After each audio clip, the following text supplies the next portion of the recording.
अस्सलाम वालेकुम everyone, welcome to my YouTube channel chemistry by Mishal. आज के लेक्चर के अंदर हम एक नए मैकेनिज्म की बात करेंगे जो कि न्यूक्लियोफिलिक सब्स्टिट्यूशन रिएक्शंस के अंदर होता है, जिससे हम कहते हैं सेट मैकेनिज्म। जो हमने सब्स्टिट्यूशन रिएक्शंस के पहले मैकेनिज्म पढ़े थे SN1 SN2, उसके अंदर हमारे पास कोई भी फ्री रेडिकल्स इन्वॉल्व नहीं थे।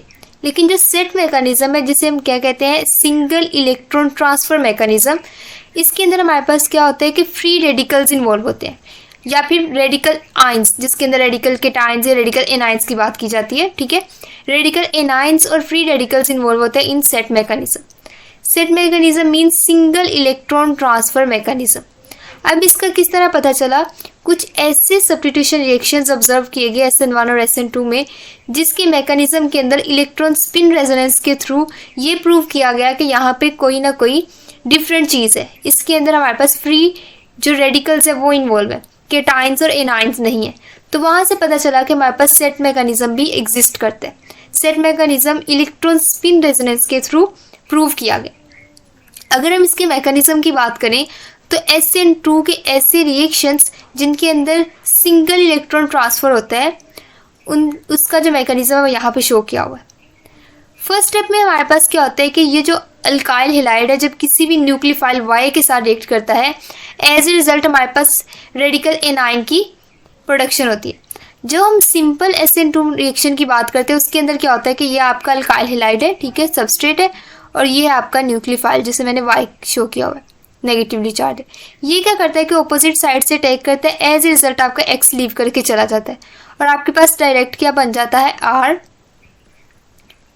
Y आपकी प्रोडक्ट बन जाती है। ठीक है, और साथ में आपका जो X नेगेटिव है, यानी जो आपका लिविंग ग्रुप है, वो छोड़ के चला जाता है। लेकिन सेट मैकेनिज्म के थ्रू ऐसा नहीं होता, बल्कि हमारे पास क्या होता है, सिंगल इलेक्ट्रॉन ट्रांसफर के थ्रू प्रोडक्ट बनती है। अब ये जो हमारे पास RX है, यानी हमारा जो अल्काइल हैलाइड है, अगर आप इसको देखो तो इसका जो बॉन्ड है वो किस तरह बना हुआ है, 2 इलेक्ट्रॉन से। इसी तरह जो आपके पास अटैकिंग न्यूक्लियोफाइल है, उसके ऊपर है नेगेटिव चार्ज। अब नेगेटिव चार्ज से क्या मुराद है कि इसके ऊपर कितने इलेक्ट्रॉन्स है, 2 इलेक्ट्रॉन्स है। ठीक है, अब ये जो 2 इलेक्ट्रॉन्स है, इनमें से ये एक इलेक्ट्रॉन जो है वो ट्रांसफर कर सकता है आपके X को, ठीक है, जो आपका लिविंग ग्रुप है, और एक जो है वो Y के ऊपर ही रहेगा। यानी हमारे पास Y के ऊपर एक रह गया इलेक्ट्रॉन और एक आपके X के ऊपर आ गया। ऐसे रिजल्ट क्या हुआ कि आपके पास रेडिकल एनाइन की प्रोडक्शन होगी। ठीक है, ये हमारे पास बन गया रेडिकल एनाइन। नेक्स्ट स्टेप में क्या होगा कि जो रेडिकल एनाइन है, उसका जो ये बॉन्ड बना हुआ है R और X के दरमियान, ये कितने इलेक्ट्रॉन से मिलके बना हुआ है, 2 इलेक्ट्रॉन से मिलके बना हुआ। ठीक है, अब इसमें से एक इलेक्ट्रॉन जो है वो R के पास चला जाएगा और एक इलेक्ट्रॉन जो है वो X के पास चला जाएगा। अब ये जो हमारे पास रेडिकल एनाइन था, जो X के ऊपर एक इलेक्ट्रॉन था, वो अब टोटल कितने हो गए, जब यहाँ से भी इसने ले लिया 2। एज रिजल्ट X के ऊपर नेगेटिव चार्ज आ गया, यानी एनाइन की प्रोडक्शन होगी और आपके पास एक फ्री रेडिकल की प्रोडक्शन होगी, R रेडिकल। अब ये स्टेप नंबर 3 में क्या होगा कि आपके ऐसे में प्रोडक्ट क्या बननी चाहिए, R और Y। ठीक है, तो R रेडिकल किसके साथ मिलेगा, एक Y रेडिकल के साथ। ये जो Y रेडिकल की आपने प्रोडक्शन की है, इसके साथ मिलेगा। अब यहाँ से एक इलेक्ट्रॉन आया और एक इलेक्ट्रॉन यहाँ से आया, एज ए रिजल्ट हमारे पास क्या हुआ, RY की प्रोडक्शन होगी, यानी एक बॉन्ड बन गया R और Y के दरमियान। Y क्या था, अटैकिंग न्यूक्लियोफाइल, और X नेगेटिव लीव कर गया। ओवरऑल तो इसी तरह हुआ कि RX और Y नेगेटिव से क्या प्रोड्यूस हुआ, RY और X नेगेटिव, यानी आपका लिविंग ग्रुप लीव करके चला गया। लेकिन इसके मैकेनिज्म के अंदर क्या इन्वॉल्व है, फ्री रेडिकल्स इन्वॉल्व है, रेडिकल एनाइन इन्वॉल्व है, जिससे हमारे पास इलेक्ट्रॉन स्पिन रेजोनेंस के थ्रू ये पता चला कि यहाँ जो है वो सेट मैकेनिज्म हो रहा है, क्योंकि यहाँ पे फ्री रेडिकल्स जो है वो इन्वॉल्व है। अब एक पॉसिबिलिटी तो ये है कि डायरेक्ट प्रोडक्ट बन जाए, दूसरी ये है कि एक चेंज है वो कंटिन्यू हो जाए। वो कब होगी, जब आपका R रेडिकल क्या करेगा, आपके अटैकिंग न्यूक्लियोफाइल के साथ रिएक्ट करेगा। अब अटैकिंग जो न्यूक्लियोफाइल था, जब वो नेगेटिव चार्ज है उसके ऊपर, तो ये हमारे पास नेगेटिव चार्ज के पास कितने इलेक्ट्रॉन्स होते हैं, 2। ठीक है, अब ये जो 2 इलेक्ट्रॉन्स है, एक इनमें से इलेक्ट्रॉन क्या करेगा कि इस R के साथ बॉन्ड बना लेगा, और एक हमारे पास Y के ऊपर रहेगा। यानी हमारे पास क्या होगा, R और Y के दरमियान बॉन्ड बन गया और एक इलेक्ट्रॉन Y के ऊपर ही ऐसे जा। नेक्स्ट स्टेप में क्या होगा कि ये जो R और Y रेडिकल है, ये रिएक्ट करेगा एक और अल्काइल हैलाइड के मॉलिक्यूल के साथ। यहाँ पे चेन रिएक्शन कंटिन्यू हो रहा है। ये हमारे पास क्या किया, इसने रिएक्टेंट के साथ यानी सबस्ट्रेट के साथ क्या किया, रिएक्ट किया। एज ए रिजल्ट अब क्या होगा कि ये जो वाई के ऊपर जो एक रेडिकल है ये अपना रेडिकल ट्रांसफर कर देगा एक्स को, as a result R X radical की प्रोडक्शन हो जाएगी और आपका ये रह जाएगा आर और वाई, यानी आपकी यहाँ से भी प्रोडक्ट बन गई। लेकिन जो आपका आर एक्स रेडिकल है ये फर्दर यहाँ से, जैसे यहाँ पे है रेडिकल एनाइन जो बना है, ये हमारे पास फर्दर क्या कर सकता है, एक पूरी चेन कंटिन्यू कर सकता है। तो हमारे पास क्या हुआ ओवरऑल कि आर एक्स और वाई के रिएक्शन से आर वाई की प्रोडक्शन होगी और यहाँ पे एक चेन जो है वो कंटिन्यू हो सकती है अगर हमारे पास आर रेडिकल रिएक्ट करे वाई नेगेटिव के साथ। हमारे पास ये जो सेट मैकेनिज्म है इसके अंदर जैसे कि आप देख रहे हो मैंने यहाँ पे शो किया हुआ है कि एक फ्री रेडिकल की प्रोडक्शन हुई है, ठीक है। ये भी आर जब वो आर रेडिकल है और ये हमारे पास वाई नेगेटिव बना है, वाई रेडिकल बना है। अभी जो वाई रेडिकल है जो कि अटैकिंग न्यूक्लियोफाइल से बना है, ये हमारे पास अगर आप इस रिएक्शन को देखो स्टेप नंबर 3 में तो आपको देखने से लग रहा है कि जो वाई रेडिकल है वो कहीं से भी अटैक कर सकता है, वो इधर से भी अटैक कर सकता है, ठीक है, वो लेफ्ट साइड से भी अटैक कर सकता है यानी फ्रंट साइड से भी और बैक साइड से भी अटैक कर सकता है। तो देखने से ऐसे लग रहा है कि यहाँ पे रेसिमाइज्ड प्रोडक्ट बनेगी, ठीक है। आपकी जो प्रोडक्ट होगी उसमें 50% इन्वर्जन होगी या फिर 50% रिटेंशन होगी, लेकिन एक्चुअल में क्या होता है कि आपकी इन्वर्जन ज़्यादा होती है। उसकी रीज़न क्या होती है कि जैसे ही आपका जो वाई नेगेटिव और आर एक्स के दरमियान रिएक्शन होता है, यानी हमारे पास क्या होता है कि जो आपका वाई नेगेटिव यानी जो फर्स्ट स्टेप था आपका, उसके अंदर हमारे पास एक इलेक्ट्रॉन वाई के ऊपर रहता है और एक वो किसको ट्रांसफ़र कर देता है, आपके एक्स को। जब ये ट्रांसफ़र करता है यानी सबस्ट्रेट को ट्रांसफ़र कर देता है, एज ए रिजल्ट हमारे पास क्या क्या बना था, वाई रेडिकल और रेडिकल एनाइन। अब ये जो हमारे पास प्रोडक्शन होती है रेडिकल एनाइन की और आपके पास जो वाई रेडिकल है ये एक सोलवेंट केज में रहते हैं। किस में रहते हैं, सोलवेंट केज के अंदर। अब आपका जो वाई नेगेटिव है, वाई रेडिकल है, वो किस तरफ है, ऑपोजिट साइड टू आर, ये आर के ऑपोजिट साइड से, इसलिए ये सिर्फ बैक साइड से अटैक कर सकता है।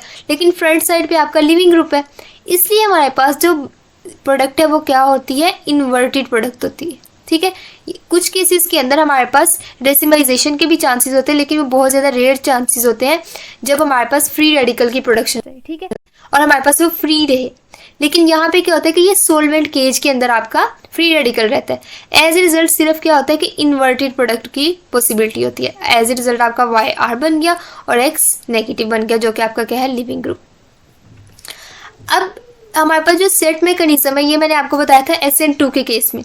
कुछ ऐसे भी रिएक्शंस होते हैं जहाँ पे सेट मैकेनिज्म होने के चांसेस होते हैं। वो कौन से केसेस होते हैं, जब आपका SN1 होने के चांसेस बहुत ही ज़्यादा हो जाए।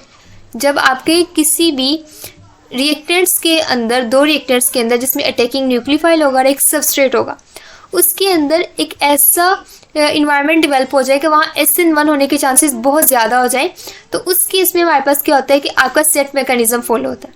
प्रोडक्ट वही बनती है जो SN1 के थ्रू बनी थी, लेकिन क्या फॉलो होता है, सेट मैकेनिज्म। अब इसमें क्या होता है कि आपका जो कार्बोकेटाइन होता है ना, इस केस में वो बहुत ही अच्छा इलेक्ट्रॉन एक्सेप्टर होता है, जिसके यहाँ पे आपका ट्राइफिनाइल मिथाइल केटाइन। जब ये रिएक्ट करता है टर्शियरी ब्यूटाऑक्साइड के साथ, तो एज ए रिजल्ट हमारे पास क्या होता है कि सेट मैकेनिज्म फॉलो होता है। अब ये जो हमारे पास अटैकिंग न्यूक्लियोफाइल है ये बहुत ही अच्छा इलेक्ट्रॉन डोनर है, यानी ये हमारे पास गुड इलेक्ट्रॉन डोनर है। और हमारे पास जो कार्बोकेटाइन है जो SN1 में फर्स्ट स्टेप के अंदर बनता है, ये जो कार्बोकेटाइन जनरेट हुआ है ये बहुत ही अच्छा इलेक्ट्रॉन एक्सेप्टर है।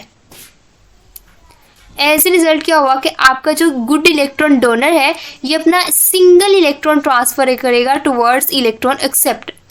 जब ये एक सिंगल इलेक्ट्रॉन ट्रांसफर करेगा towards triphenyl methyl cation, as a result हमारे पास ट्राइफिनाइल मिथाइल रेडिकल की प्रोडक्शन हो जाएगी। और आपका जो टर्शियरी ब्यूटाऑक्साइड है उसका क्योंकि उसने एक इलेक्ट्रॉन दे दिया, तो उसके पास जो नेगेटिव चार्ज है उसकी जगह फ्री रेडिकल की प्रोडक्शन होगी। नेक्स्ट स्टेप में क्या होता है कि आपका ये वाला इलेक्ट्रॉन और ये जो एक इलेक्ट्रॉन है ये दोनों मिलके बॉन्ड बना लेते हैं, और एज ए रिजल्ट आपके पास प्रोडक्ट की फॉर्मेशन हो जाती है, जिसमें आपका ट्राइफिनाइल मिथाइल जो केटाइन था उसके साथ आपका टर्शियरी ब्यूटाऑक्साइड जो मिल गया। अब यहाँ पे जो ओवरऑल प्रोडक्ट बनी है वो सेम वही है जो SN1 के थ्रू बननी चाहिए थी, लेकिन हमारे पास क्या हुआ है कि यहाँ पे सेट मैकेनिज्म फॉलो हुआ है, क्योंकि यहाँ पे फ्री रेडिकल्स की प्रोडक्शन हुई। और ये किस तरह पता चला, इलेक्ट्रॉन स्पिन रेजोनेंस के थ्रू हमें ये कंफर्म हो गया कि यहाँ पे मैकेनिज्म के अंदर कीटाइंस और इनाइंस के थ्रू प्रोडक्ट नहीं बनी, बल्कि फ्री रेडिकल्स पहले प्रोड्यूस हुए, एज ए रिजल्ट हमारे पास प्रोडक्ट बनी। इसके अलावा हमारे पास सेट मैकेनिज्म ऐसे सबस्ट्रेट्स के अंदर देखा गया जिसका डबल बॉन्ड जो है वो किस कार्बन पे हो, कार्बन नंबर 5 और कार्बन नंबर 6 के दरमियान पे हो with respect to leaving group. जैसे आपको मैंने यहाँ पे एक सबस्ट्रेट शो किया हुआ है, यहाँ पे आपका लिविंग ग्रुप है एक्स, ये कुछ भी हो सकता है, टोसाइलेट भी हो सकता है, या फिर इसके अलावा हमारे पास जब वो ब्रोमीन, क्लोरीन कुछ भी हो सकता है। ये आपकी कार्बन नंबर 1 हुई, ये 2, 3, 4 एंड दिस वन इज 5। अब कार्बन नंबर 5 और कार्बन नंबर 6 के दरमियान आपका डबल बॉन्ड है। यहाँ पे क्या हुआ कि जैसे ही आपका ये जो लिविंग ग्रुप है जब लीव करके जाएगा तो ये एक्स जो है लिविंग ग्रुप वो एक इलेक्ट्रॉन लेके जाएगा और एक इलेक्ट्रॉन कार्बन नंबर 1 पे ट्रांसफर हो गया। ठीक है, अब ये जो हमारे पास बना, इसके बाद नेक्स्ट स्टेप में क्या होगा कि ये जो आपका डबल बॉन्ड था इसमें से एक इलेक्ट्रॉन इस कार्बन के ऊपर चला जाएगा और दूसरा इलेक्ट्रॉन क्या करेगा, इस रेडिकल के साथ एक इलेक्ट्रॉन लेके यहाँ पे दोनों कार्बन के दरमियान सिग्मा बॉन्ड बना देगा। एज ए रिजल्ट आपके पास क्या होगा कि इस कार्बन के ऊपर रेडिकल की प्रोडक्शन होगी। अब अगर आपका अटैकिंग न्यूक्लियोफाइल है जो कि रेडिकल की फॉर्म में है तो वो कहाँ अटैच होगा, वो आपकी इस पोजीशन पे अटैच होगा। यहाँ से वाइल रेडिकल का एक इलेक्ट्रॉन आया और एक ये दोनों इलेक्ट्रॉन्स ने मिलकर यहाँ पे क्या बना लिया, बॉन्ड बना लिया। अब हमारे पास ये जो हमने लिया था फर्स्ट पे रिएक्टेंट, उसके अंदर तो साइक्लिक स्ट्रक्चर नहीं था, लेकिन आपने देखा कि एंड प्रोडक्ट के अंदर एक साइक्लिक स्ट्रक्चर फॉर्म हो गया। और वो कैसे हुआ था, वो हमारे पास सिंगल इलेक्ट्रॉन ट्रांसफर मैकेनिज्म की वजह से हुआ। तो ऐसे सबस्ट्रेट जिनकी कार्बन नंबर 5 और carbon number 6 with respect to leaving group जब वो क्या हो, डबल बॉन्ड हो यानी पाई इलेक्ट्रॉन्स की प्रोडक्शन प्रेजेंस हो, वो क्या करते हैं कि हमारे पास क्या फॉलो करते हैं, सेट मैकेनिज्म फॉलो करते हैं। और सेट मैकेनिज्म क्या होता है, सिंगल इलेक्ट्रॉन ट्रांसफर मैकेनिज्म, और इसके थ्रू एक साइक्लिक स्ट्रक्चर की फॉर्मेशन होती है। और ये जो हमारे पास साइक्लिक इंटरमीडिएट की फॉर्मेशन हुई इन सेट मैकेनिज्म। ये था हमारा आज का lecture. Thanks for watching my video. अल्लाह हाफिज़।